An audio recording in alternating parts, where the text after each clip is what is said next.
तो आज की इस वीडियो में हम टोकोपी ओरिजिनल सीन्स के 1 से लेकर 3 एपिसोड को एक्सप्लेन करने वाले हैं। और आप लोग इस एनिमे के बारे में तो जानते ही होंगे, तो चलिए बिना किसी देरी के इस वीडियो को स्टार्ट करते हैं। एनिमे की स्टार्टिंग में हम सुजुका नाम की एक लड़की को देखते हैं, जिसे एक पाइप के अंदर से अजीबोगरीब आवाजें आ रही थी। जैसी वो उस पाइप के पास जाकर देखती है, तभी उस पाइप के अंदर से अचानक से एक गोलू मोलू सा एलियन बाहर निकलता है। एलियन बताते हैं कि उसे बहुत जोरों से भूख लगी हुई है, जिसके बाद सुजुका उसे एक ब्रेड का टुकड़ा खाने के लिए देती है। बदले में एलियन सुजुका को थैंक यू बोलता है। एलियन को इंसानी भाषा भी बोलनी आती थी, जिसके बाद वो दोनों एक दूसरे को अपना नाम बताते। सुजुका अपना नाम बताती है कि मेरा नाम सुजुका है। तभी वो एलियन बताता है कि मेरा नाम दरअसल ओक्टोपी है। एलियन को जो सुजुका ने ब्रेड खिलाया था, उसका शुक्रिया करने के लिए एलियन सुजुका को फ्लाइंग विंग्स दे देता अपने। सुजुका कहते कि मुझे इस चीज में कुछ भी इंटरेस्ट नहीं है, लेकिन हाँ, तुम्हारे लिए कल मैं ब्रेड दोबारा से जरूर लाऊं। और इतना कहकर सुजुका वहाँ से जाने लगती है। एलियन तभी सोच में पड़ जाता है कि सुजुका को शायद से उड़ना आता होगा, इस कारण उसने मेरी फ्लाइंग विंग्स मुझसे नहीं लिए। अगले दिन सुजुका दोबारा से एलियन से मिलने के लिए आती और वो काफी ज्यादा टेंशन में लग रही थी। पीको को भी समझ आ जाता है कि सुजुका थोड़ी परेशान है, जिस कारण उसे वो हंसाने के लिए एक कैमरे को निकाल और सुजुका के साथ पीको अपनी एक तस्वीर खींच लेता है। तभी सुजुका पीको का स्मार्टफोन लेकर चलाने लगती है, लेकिन सुजुका को वो चलाना नहीं आ रहा था, जिस कारण वो पीको को वापस कर देती। फिर वो अपना बैग चेक करने लगती और कहती है कि दरअसल मेरा थोड़ा सा सामान खत्म हो गया, तो मुझे उसे खरीदने जाना होगा, तो मैं अब जा रही। जब सुजुका को पीको इतने उदास जाता हुआ देखता है, तो पीको कसम खाता है कि आज के बाद मैं सुजुका को कभी भी प्रॉब्लम में नहीं देखूंगा और उसे हमेशा खुश रखने की कोशिश करूंगा।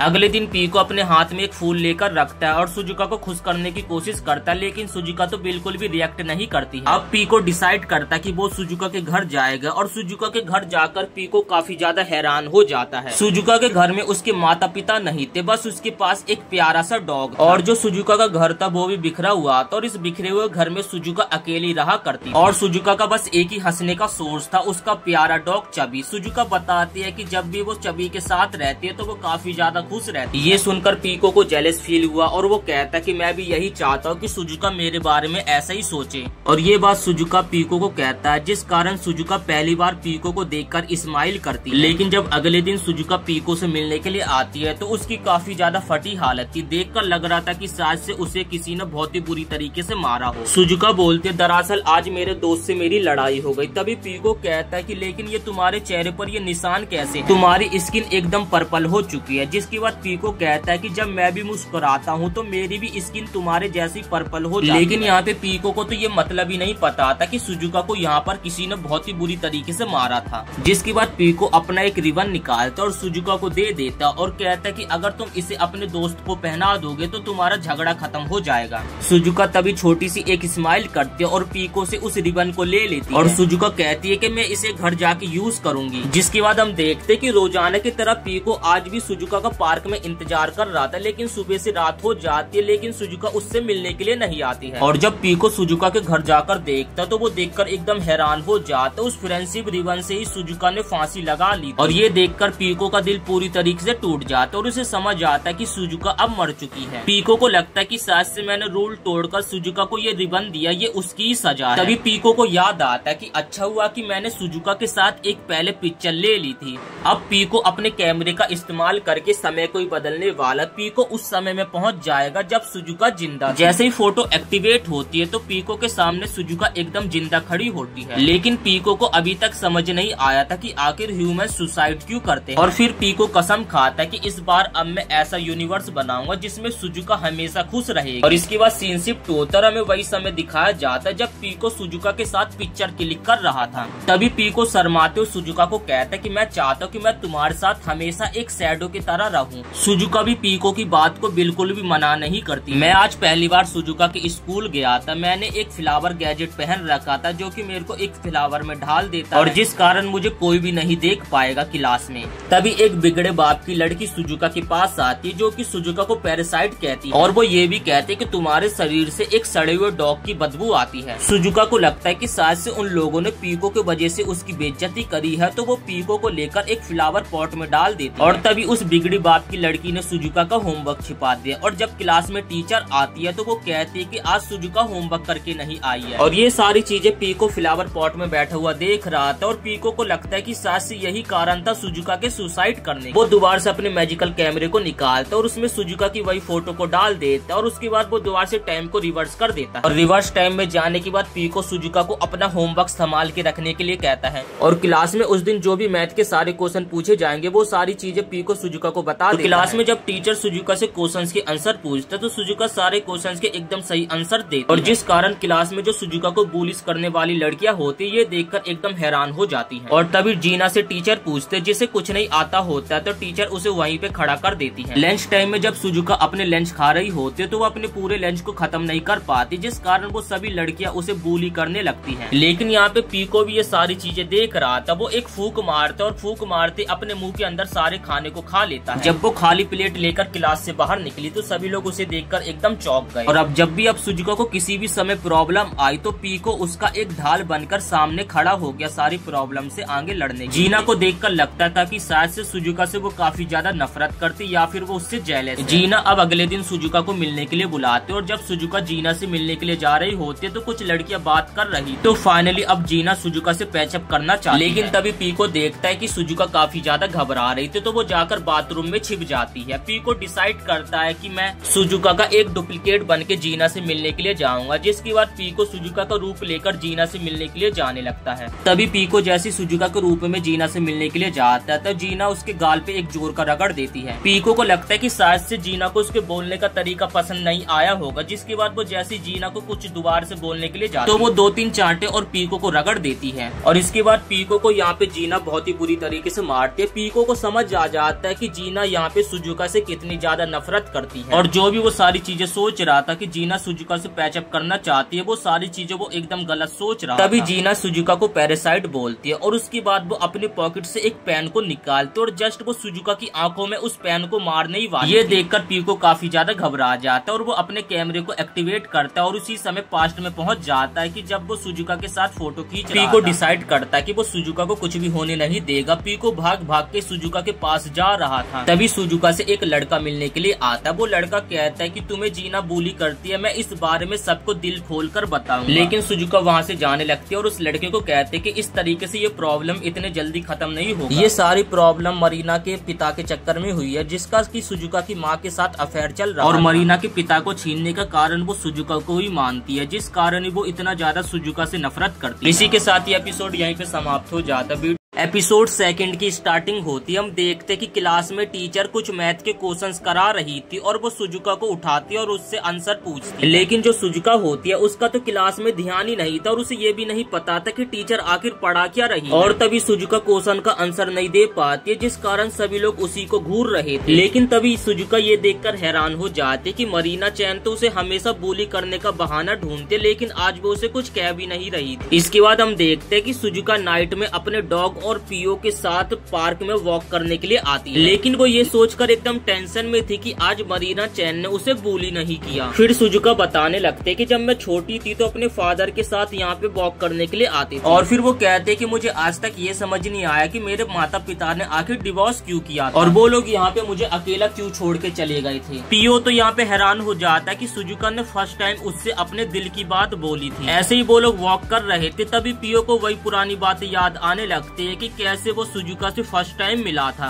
और सुजुका ने उसे रोजाना ब्रेड खिलाने का वादा किया था। लेकिन अगले दिन सुजुका को होता क्या है कि वो सुसाइड करके मर जाती है और ये बात मुझे अभी तक समझ नहीं आई। और उस समय मैंने देखा था कि सुजुका का चेहरा एकदम पिंक था जैसे कि मेरा मुस्कुराते समय हो जाता है लेकिन इस बात की मुझे बिल्कुल भी वजह नहीं पता थी। और वो लोग पार्क में बैठे ही होते तभी वहाँ पे अचानक से मरीना चैन आ जाती है जो कि आते ही कहती है कि ओहो मुझे नहीं पता था कि तुम मुझे यहाँ पे मिल जाओगी, कोई बात नहीं अब तुम्हारा क्या होगा कालिया। तभी वो सुजुका के पास आते और सुजुका को चांटा मार देते और ये देखकर सुजुका के डॉग चैमी को बहुत ही ज्यादा गुस्सा आती है। सुजुका के हाथ में सुजुका के डॉग का पट्टा होता मरीना चैन लात मार के उसे दूर फेंक देती। ये देखकर सुजुका के डॉग को गुस्सा आती और वो जाकर मरीना चैन को बाइट कर देता है। लेकिन तभी हम देखते कि मरीना चैन तो एकदम डेविल स्माइल कर रही थी जैसे कि ये सारा उसका एक प्लान और जैसे उसे डॉग काटता तो मरीना चैन जोर जोर से चिल्लाने लगता। तभी जो आसपास के जो लोग होते जल्दी से एनिमल कंट्रोलिंग पुलिस को कॉल कर देते हैं। सुजुका यहाँ पे ये सारी चीजें अपनी आंखों के सामने देख रही थी और वो कुछ भी नहीं कर पाती है। तभी वहाँ पे वही एनिमल कंट्रोलिंग पुलिस आ जाते, जो कि सुजुका के डॉग को अपने साथ ले जाने लगती और कहती है कि ये डॉग खतरनाक है। सुजुका तभी अपने डॉग को बचाने के लिए भागते, क्योंकि एक लास्ट डॉग ही था जिसके कारण वो हंसती थी और खेलती। तभी टोकोपी अपना मैजिकल कैमरे को निकालता है, जिससे वो पास्ट में पहुंच जाता है। और तभी टोकोपी सुजुका को कहता है कि हम उस रास्ते से नहीं जाएंगे बल्कि दूसरे रास्ते से जाएंगे। और जब वो दूसरे रास्ते से जा रहे थे तब भी मरीना चैन उनसे टकरा जाता है। तभी टोकोपी जल्दी से दोबारा से अपने कैमरे को इस्तेमाल करता है और वो लोग फिर से पास्ट में पहुंच जाते हैं। लेकिन तभी उनके सामने दोबारा से मरीना चैन आ जाती है। यहाँ पे टोकोपी को बिल्कुल भी समझ नहीं आ रहा था कि ये क्या हो रहा। वो लोग किसी भी रास्ते से जा रहे हैं, उनके सामने मरीना चैन आ जाती है। इसके बाद हम मरीना चैन को देखते, जो कि कहती एग्जैक्टली जो मैं चाहती थी सारा चीज मेरे प्लान के अकॉर्डिंग हो रहा है। और दूसरी तरह हम सुजुका को देखते, जो कि काफी ज्यादा उदास बैठी हुई थी। उसका लास्ट एक हंसने का सहारा था, वो भी उससे छीन लिया गया। तभी सुजुका दोबारा से डार्क मोड में चली जाती सुसाइड करने के लिए, जैसा कि हमने पहले एपिसोड में देखा था।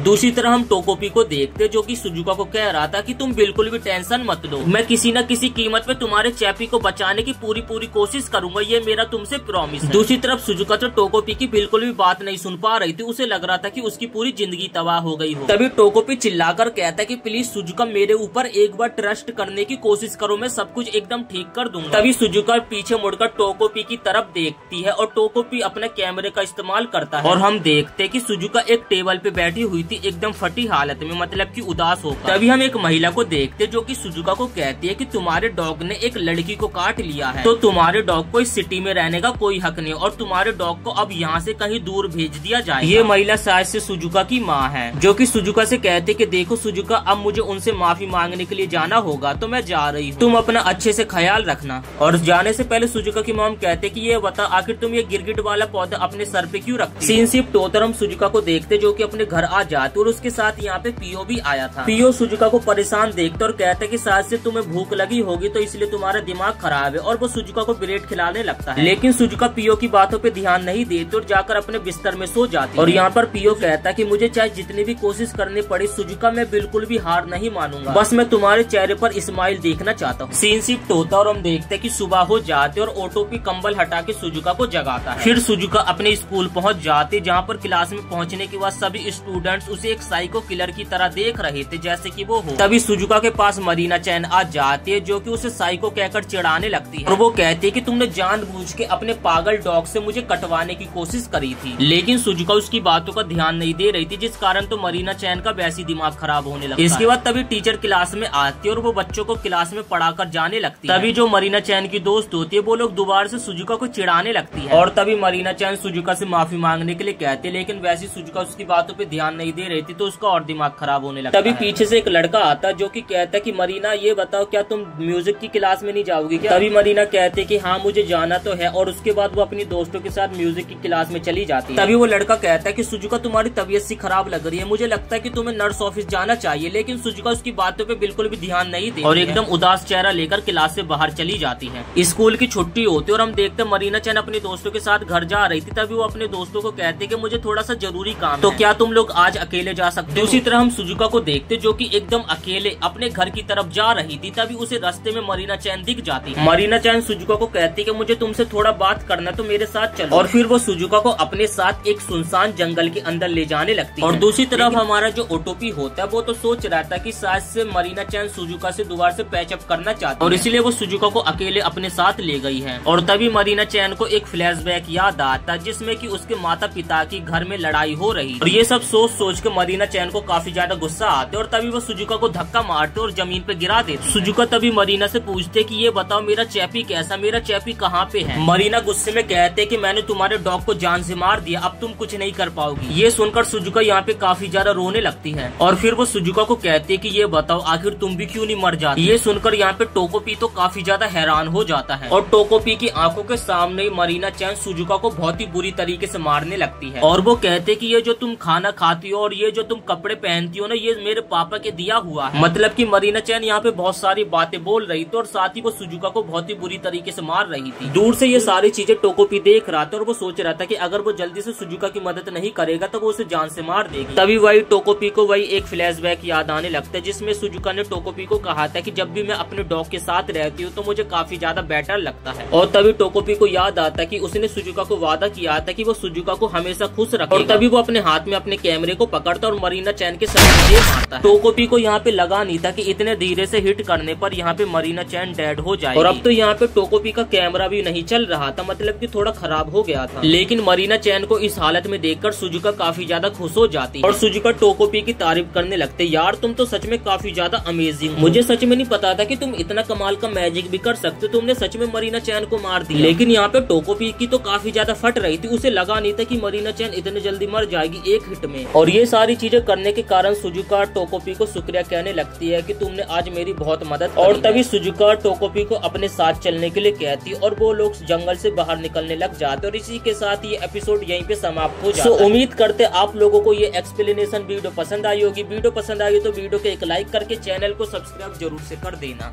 सो ऑलराइट गाइस, टोकोपी ओरिजिनल सीन्स का एपिसोड 3 आ चुका है और आज की इस वीडियो में हम आपके सामने एपिसोड 3 एक्सप्लेन करने वाले हैं। लेकिन अगर आपने अभी तक पहला और दूसरा एपिसोड नहीं देखा है तो आप लोग हमारे चैनल पे जाके देख सकते हैं। तो बिना किसी देरी के चलिए फिर वीडियो को स्टार्ट करते हैं। तो लास्ट पार्ट में हमने देखा था कि टोकोपी के हैप्पी कैमरे की वजह से मरीना चैन की यहाँ पे गलती से मौत हो जाती है, लेकिन उसकी डेथ की वजह से यहाँ पे सुजुका काफी ज्यादा खुश हो रही थी और वो ओक्टोपी का हाथ पकड़ के जंगल से जैसी बाहर निकलने लगती है तभी उन्हें रास्ते में अजूमा दिख जाता। वो कहता है कि ओ तुम यहाँ पे हो, मैं तुम्हें कितने देर से ढूंढ रहा था। तभी उसकी नजर ओक्टोपी पे जाती है। वो कहता है कि ये बॉल जैसी अजीब सी चीज आखिर है क्या, और उसके बाद पीछे उसकी डेड बॉडी के ऊपर नजर पड़ती है और ये देखकर वो एकदम हैरान हो जाता है। सुजुका बताने लगते दरअसल ये टोकोपी के मैजिक की वजह से मर गई है। टोकोपी बोलने लगता है वो कोई मैजिक नहीं था, वो तो बस हैप्पी कैमरा था। लेकिन यहाँ पे तो अजूमा के पसीने छूट रहे थे। वो अपने मन में सोचता है कि आखिर ये लोग इतने शांत क्यों, इन्हें तो अभी काफी ज्यादा डरना चाहिए था। और तुम यहाँ पे इस डेड बॉडी को ऐसे ही कैसे छोड़कर जा रही थी जैसे कि तुम्हें कुछ फर्क ही नहीं पड़ा। तभी टोकोपी अजूमा की तरफ देखता और कहता यार तुम तो बहुत ही ज्यादा डरे हुए से लग रहे हो। अजूमा कहता क्या यहाँ पे किसी का मर्डर हो चुका और तुम लोग एकदम शांति से बैठे हुए हो। तभी अजूमा कहता कि तुम्हें पता नहीं है शायद से अगर हम किसी को मार देते तो हमें पुलिस वाले जेल में पकड़ के ले जाते। और ये बात तो तुम बिल्कुल भी मत सोचना कि किसी एलियन ने मरीना चैन को मार दिया और तुम ये बोलोगी तो तुम्हारी बातों पे हर कोई विश्वास कर लेगा। सुजुका कहते फिर इस तरीके से तो मैं चैपी से मिल नहीं पाऊंगी। तभी काजुमा कहता कि मैंने काफी सारी बुक्स में पढ़ा है कि अगर हम कोई गुनाह करके सामने से सरेंडर कर देते तो हमें कम सजा मिलती है। और काजुमा कहता है कि अगर तुम ये रास्ता अपनाओगी तो तुम्हारा गुनाह भी कम हो सकता है और चलो मेरे साथ पुलिस स्टेशन। तभी सुजुका कहते कि यार काजुमा कोई और चारा नहीं है कि इस प्रॉब्लम से बचने के लिए। तभी काजुमा बताता वैसे बहुत सारे रास्ते तो होते बचने के लिए, जैसे कि किसी और के ऊपर ब्लेम डाल दिया जाए, लेकिन दूसरे के ऊपर गुनाह डालना ये तो उससे भी बड़ा गुनाह है। तभी सुजुका कहते कि ठीक है फिर यही करते, लेकिन ये सुनकर काजुमा एकदम हैरान हो जाता और वो बोलते ये भी एक बहुत बड़ा क्राइम है। तभी सुजुका कहते कि हमारे पास टोकोपी का मैजिक है, कुछ न कुछ काम तो बन ही जाएगा। तभी काजुमा कहता है लेकिन ऐसा नहीं हो सकता, जिस पर सुजुका कहती है कि क्यों नहीं हो सकता। और तभी सुजुका की बात सुनकर यहाँ पे काजुमा को अपना एक फ्लैशबैक याद आ जाता बचपन का, जिसमें वो सोच रहा था why can't you do it. तभी सुजुका काजुमा को कहते कि यार काजुमा ना ही मेरा कोई बेस्ट फ्रेंड है, ना ही मेरी मॉम मेरा साथ देगी। और वो उसके पास आकर उसका हाथ पकड़ लेते और कहते कि प्लीज मेरा साथ दो। और सुजुका को चमचमाता हुआ चेहरा देखकर यहाँ पे काजुमा पिघल जाता और उसकी मदद करने के लिए तैयार हो जाता है। जिसके बाद ओक्टोपी यहाँ पे अपने सारे गैजेट निकालता है और उनमें से एक गैजेट होता है जो कि होता है मेमोरी बॉक्स। ये कोई ऐसा वैसा गैजेट नहीं है, इसके अंदर अगर हम कुछ चीज को डाल के रख देते ना वो सालों के लिए प्रिजर्व्ड हो जाती है। और यहाँ पे ओटोपी मरीना चैन का रूप ले लेते और जो मरीना चैन की डेड बॉडी वो लोग एक गड्ढा करते और गड्ढा करके उस गैजेट के अंदर मरीना चैन की डेड बॉडी को प्रिजर्व्ड करके गाड़ देते हैं। और यहाँ पे ओटोपी मरीना चैन का रूप ले लेता और वो काफी ज्यादा खुश हो रहा था क्योंकि फाइनली उसने सुजुका के चेहरे पर दोबारा से स्माइल ला दी। इसके बाद ओटोपी मरीना चैन के घर आ जाता और वो देखता कि यहाँ पे मरीना चैन की माँ और डैड की लड़ाई हो रही है। तो गुस्से में मरीना चैन का बाप के हाथ में एक चीज होती है जो कि सीधा पीछे की तरफ फेंक देता और गलती से वो मरीना चैन के जाके नाक पे लग जाता। तभी मरीना चैन की माँ कहती तुम्हें पता ना वो एक लड़की अगर गलती से उसके चेहरे पर ये लग जाता जिस कारण उसके चेहरे पर निशान बन जाता तो वो बिल्कुल भी अच्छा नहीं लगता। यहाँ पे ये लोग लड़ाई करने पे लगे होते लेकिन यहाँ पे जो टोकोपी होता है वो तो एकदम शांति से बैठा हुआ था और स्माइल कर रहा था। सीन शिफ्ट होता और हम सुजुका को देखते जो कि अजूमा को कहती है कि क्या हम चैपी से मिलने के लिए जा सकते हैं। अजूमा कहता है कि अभी नहीं, तुम्हें पता ना तुम्हारे डैड टोक्यो में रहते हैं और वहाँ पे जाना मुश्किल है। दरअसल जो सुजुका है ना वो अपने डॉग को अपना फादर मानते और उसी की यहाँ पे बातें चल रही है। और वो कहता है कि इससे पहले इस ओटोपी को सेटल तो होने दो। तभी ओटोपी बोलता है कि ये बताओ आखिर ये डिवोर्स क्या होता है, क्योंकि मरीना की मॉम बोल रही थी डिवोर्स के बारे में कुछ और वो लोग यहाँ पे कुछ सोच ही रहे होते। तभी यहाँ पे अजूमा का बड़ा भाई आ जाता है। और इस बंदे का नाम होता है जूमिया, जो कि अजुमा का बड़ा भाई। वो दिखने में काफी ज्यादा हैंडसम लग रहा था, जिस कारण यहाँ पे सुजुका और ओटोपी उसकी तरफ अट्रैक्ट होने लगते हैं। और तभी उसके पार्ट टाइम जॉब का समय होने लगता है, तो वो यहाँ से चला जाता है। तभी अजुमा कहते कि वैसे भी उसे पार्ट टाइम जॉब करने की जरूरत भी नहीं है, क्योंकि वैसे भी उसे घर से पैसे मिलते रहते हैं। उसने अपने खुद के पैसों से रिंग भी खरीदी थी, जबकि उसे सिर्फ पढ़ने की जरूरत है और कुछ करने की भी जरूरत नहीं है। और यहाँ पे अजुमा को काफी ज्यादा गुस्सा आ रहा होता है, जिसपे सुजुका कहते हैं कि क्यों ना तुम उससे जाके वो रिंग ले लो, जिस कारण वो निराश हो जाएगा और खुद ही अपनी जॉब क्विट कर देगा। अजुमा कहता है लेकिन ये चोरी होगी ना, ये बहुत ही गलत बात है। तभी सुजुका उसे प्यार से दोबारा से कहते हैं कि ये तुम कर सकते हो, और उसकी बातों में दोबारा से अजुमा आ जाता है। फिर वो अपने घर में रिंग चोरी करने के लिए आ जाता है और उसके साथ यहाँ पे ओटोपी भी आया था। सुजुका ने उसे कहा था कि अगर कोई भी प्रॉब्लम होती है तो तुम ओटोपी के गैजेट का इस्तेमाल कर सकते हो, लेकिन उसने अपने सर में फ्लावर लगा रखा होता है जिससे उसे कोई देख न पाए। तभी अजुमा को रिंग दिखाई देती है और रिंग को देखकर उसे एक फ्लैशबैक याद आने लगता है, जिसमें उसके बड़े भाई ने कहा था कि ये रिंग मुझे मेरी गर्लफ्रेंड की याद दिलाती, और अगर मेरे पास और पैसे रहेंगे तो ऐसी मैं एक और खरीदूंगा। अजुमा का भाई अभी रूम से बाहर होता है, लेकिन अचानक से उसके फोन की घंटी बजने लगते है, जिस कारण वो अपने रूम में जाने लगता है। और रूम में तो यहाँ पे अजुमा और ओटोपी होते, उन्हें कुछ भी समझ नहीं आता कि आखिर वो लोग क्या करें। जूनिया तभी अपने रूम में आता है और वो सोचने लगता है कि आखिर ये खिड़की कैसे खुली है, मैंने तो खिड़की बंद करके गया था। तभी हमें दिखाया जाता है कि अजुमा ने यहाँ पे ओटोपी के विंग्स पहन रखा था, जिस कारण वो हवा में उड़ रहा था, लेकिन यहाँ पे विंग्स के कुछ टाइम लिमिटेड है। अचानक से वो लोग नीचे की तरफ गिरने लगते हैं, लेकिन ओटोपी सही टाइम पे अजुमा के कपड़ों को पकड़ लेता, जिस कारण वो अभी भी थोड़ा हवा में था। और अजुमा का जो बड़ा भाई होता है तभी खिड़की से बाहर देखने लगता है, आप देख ही सकते हैं। और जैसे खिड़की बंद होती है वो लोग जमीन पे नीचे गिर जाते, लेकिन किसी को भी चोट नहीं लगी होती है। तभी अजुमा काफी ज्यादा उदास हो जाता है और उसके बाद हमें एक फ्लैशबैक दिखाया जाता है, जिसमें हम देखते हैं कि अजुमा की मॉम हमेशा उसे डांटा करती थी, इस वजह से क्योंकि उसका बड़ा भाई जो था वो पढ़ाई में काफी ज्यादा अच्छा है और उसके हमेशा अच्छे मार्क्स आते, लेकिन अजुमा के नहीं। और उसे खाना भी नहीं दिया जाता था और उसे सिर्फ हमेशा पढ़ाई के लिए फोर्स किया जाता और उसने हमेशा अपनी तरफ से बेस्ट करने की कोशिश करी, लेकिन तब भी उसके हमेशा अच्छे मार्क्स नहीं आए। इसके बाद वो दोनों अपनी फटी हालत में सुजुका के पास आ जाते। सुजुका उन दोनों को देखती है और हंसने लगती है और बोलती है कि क्या हुआ तुम दोनों, और तभी अजुमा जोर जोर से रोने लग जाता है। इसके बाद सीन शिफ्ट होता है, हम अगले दिन स्कूल का सीन देखते हैं। जो मरीना चैन होती है वो सुजुका को खाना खिला रही थी अपने हाथ से, लेकिन सभी क्लास के जो स्टूडेंट होते हैं ये देखकर काफी ज्यादा हैरान हो जाते हैं। इसके बाद वो तीनों साथ में मिलकर काफी ज्यादा एंजॉय करते हैं और टोक्यो के बारे में काफी ज्यादा रिसर्च करते हैं, और वो तीनों काफी मजे से अपनी लाइफ को जी रहे थे और टोकोपी को भी ये लाइफ काफी ज्यादा पसंद आ रही थी। ओटोपी मरीना चैन बन के खुश रहने लगी है, जिस कारण मरीना चैन के जो फादर होते हैं वो भी मरीना चैन को देखकर काफी ज्यादा खुश होते हैं और उसे कहते हैं क्यों ना तुम मेरे साथ चलो मेरे घर। मरीना चैन ये सुनकर खुश हो जाती है और वो सोचते है कि उसके फादर टोक्यो में रहते और मेरा चैपी से मिलना भी आसान हो जाएगा, तो जिसके लिए वो हाँ कर देती है। अब ये देखकर तो मरीना चैन की मॉम को काफी ज्यादा गुस्सा आ जाते है, और जब मरीना चैन अकेली होती है, ओटोपी यहाँ पे खाना खाने वाला होता है, तभी मरीना चैन की मॉम आती है और उसके गाल पे एक जोर का रगड़ देती है, और तभी उसे चांटे पे चांटे चांटे पे चांटे चांटे पे चांटे पड़ते रहते हैं। उसे कुछ भी समझ नहीं आ रहा था कि आखिर मॉम उसे क्यों मार रही है। और उसके बाद उसकी मॉम कहते हैं कि मुझे लगता है कि तुम काफी ज्यादा बदल चुकी हो, पहले तुम मेरी साइड लेती। उसकी मॉम कहते हैं कि लगता है कि सब कुछ बदल चुका है, जिसपे मरीना चैन कहते हैं कि नहीं मॉम मैं दोबारा से बदलने की पूरी कोशिश करूंगी, मैं पहले जैसी बन के दिखूंगी। तभी यहाँ पे उसकी मॉम मरीना चैन को रिमोट उठाकर मारने वाली होती है, लेकिन यहाँ पे मरीना चैन जोर से चिल्ला देती है, जिस कारण उसकी मॉम यहीं पे रुक जाती है। और फिर उसकी मॉम कहते कि मुझे नहीं पता कि तुम कौन हो, लेकिन तुम मेरी मरीना तो नहीं हो सकती और प्लीज मेरी बेटी को मुझे वापस कर दो। इसके बाद हमें मरीना चैन की एक बैक स्टोरी दिखाई जाती। जब मरीना चैन पैदा हुई थी तो उसके माता पिता एक दूसरे से काफी ज्यादा प्यार करते थे और वो बिल्कुल भी लड़ाई नहीं करते थे। तभी ओटोपी फोटो देखकर काफी ज्यादा उदास हो जाता और वो रोने लग जाता और मरीना चैन की मॉम को कहता है कि मैं आपकी बेटी को वापस नहीं कर सकता क्योंकि मैंने आपकी बेटी को मार दिया है। और तभी ओटोपी मरीना चैन की मॉम से माफी मांगने लगता है और कहता है कि मैं कोई ना कोई तरीका निकाल लूंगा सब कुछ ठीक करने का, प्लीज मुझे माफ कर देना। और फिर वो सोचता है कि मुझे इस बारे में सुजुका से बात करनी पड़ेगी। और फिर हमें दिखाया जाता है कि जंगल में जियोलॉजिकल सर्वे होने लगता है, जिस कारण यहाँ पे मरीना चैन की उन लोगों को लाश मिल जाती है और वो लोग देखकर एकदम हैरान हो जाते हैं कि यहाँ पर एक बच्ची की लाश दफन है। और इसी के साथ ये एपिसोड यहीं पे समाप्त हो जाता है। सो उम्मीद करते आप लोगों को ये तीसरा एपिसोड पसंद आया होगा। अगर आपने इस वीडियो को एंड तक देखा हो तो वीडियो को एक लाइक करके चैनल को सब्सक्राइब जरूर से कर देना। आपके एक सब्सक्राइब से हमें बहुत ही ज्यादा मोटिवेशन मिलता है।